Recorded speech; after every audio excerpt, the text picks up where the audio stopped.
ஆவியானவரே அவரையுமே நாங்கள் வரவேற்கிறோம் அப்பா. புதிய நாளுக்காய் மக்கள் நாங்கள் நன்றி செலுத்துகிறோம். சங்கீதம் 90:14 நாங்கள் எங்கள் வாழ்நாளெல்லாம் களி கூர்ந்து மகிழும்படி காலையிலே எங்களை உடைய கிருபையால் திருப்தியாக்கும். கிறிஸ்துக்குள் பிரியமானவர்களே, நாம் வாழ்நாளெல்லாம் களி கூர்ந்து மகிழும்படியாய் வாழ வேண்டும் சொன்னால் கர்த்தருடைய கிருபையினால் நாம் திருப்தி அடைந்தவர்களாக இருக்க வேண்டும். 2 கொரிந்தியர் 12:9 பவுல் தொண்டு பலவீனத்தில் ஜெபிக்கும் பொழுது ஆண்டவர் பவுலுக்கு சொன்னது, என் கிருபை உனக்கு போதும். பலவீன நேரத்தில் ஆண்டவருடைய கிருபை தான் நம்மளை தாங்கும். நம் வாழ்நாளெல்லாம் மகிழ்ந்து களி கூறும்படியாய் செய்யும். கர்த்தருடைய கிருபையை எப்பொழுது சார்ந்து இருக்க வேண்டும். புலம்பல் 3:22 சொல்லுகிறது, நாம் நிர்மூலமாகாமல் இருப்பது கர்த்தருடைய கிருபையே. இன்னைக்கு நம்ம வாழ்ந்து கொண்டிருப்பது கர்த்தருடைய கிருபையே. நாம் வாழ்நாளெல்லாம் மகிழ்ந்து வாழும்படியாய் செய்வது கர்த்தருடைய கிருபையே. காலைதோறும் அவருடைய கிருபைகள் நமக்கு புதியவைகளாய் இருக்கிறதாம். எபேசியர் 1:17 கிருபையின் ஐஸ்வர்யம் என்று இருக்கிறது. இந்த கிருபை தான் நமக்கு ஐஸ்வர்யமாய் இருக்கிறது. வாழ்நாளெல்லாம் மகிழ்ந்து களி கூறும்படியாய் நம்மை சகலவித ஆசீர்வாதத்திற்குள் நடத்துவது இயேசு கிறிஸ்துவின் கிருபை மாத்திரமே. 1 கொரிந்தியர் 15:10 சொல்கிறது, எனக்கு அருளிய கிருபைக்காக.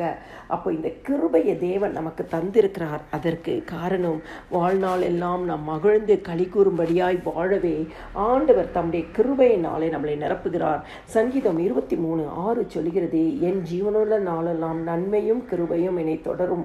அந்த சங்கீதத்தில் பார்த்தா கர்த்தர் நமக்கு மெய்ப்பராய் இருக்கிறார். நம்மளை புல்லுள்ள இடங்களை மேய்த்த அமர்ந்த தண்ணீரண்டை நடத்தி செல்கிறாராம். சத்துருக்களுக்கு முன்பாக பந்தியை ஆயத்தப்படி வைக்கிறாராம். நமக்காக கர்த்தருடைய கரம் மேலே இருக்கிறது அந்த சங்கீதத்தில் பார்க்க முடியும். வாழ்நாளெல்லாம் களி கூறும்படியாய் கர்த்தர் நம்மளுடைய வாழ்க்கையில் அவருடைய கிருபையை தருகிறார். சங்கீதம் 31:7 சொல்லுகிறது, உங்களுடைய கிருபையிலே களி கூர்ந்து மகிழ்வேன் என்று சொல்லி. ஆண்டுடைய கிருபை நமக்கு இருந்தாலே அந்த நாள் நம்மளுடைய வாழ்நாள் முழுவதும் நம்ம கிருபையிலே களி கூர்ந்து மகிழ்வர்களாய் இருக்கிறோம். கிறிஸ்துவுக்குள் பிரியமானவர்களே, ஆண்டுடைய சமூகத்தில் அவருடைய கிருபைக்காய் நாம் ஜெபிக்க வேண்டும். மோசே கேட்டார், ஆண்டவரே உம்முடைய கண்களில் எனக்கு கிருபை கிடைக்கணும். நீ ஆண்டவர் சொன்னார், என் கண்களில் உனக்கு கிருபை கிடைத்தது. இந்த காலை வேளையில் இந்த வசனத்தை கேட்கிற உங்களுக்கு ஆண்டவராகிய இயேசு கிறிஸ்துவின் கண்களில் கிருபை கிடைத்தது. நீங்கள் வாழ்நாளெல்லாம் மகிழ்ந்து களி கூறும்படி இந்த காலை வேளையில் கர்த்தராகிய இயேசு கிறிஸ்து உங்கள் ஒவ்வொருவரையும் கிருபையினாலும் நன்மையினாலும் நிரப்புவார். வாக்கு தத்தத்தை பிடித்துக் கொள்ளுங்க, வாக்கு தத்தத்தை விசுவாசிங்க. அதில் ஜீவன் உண்டு.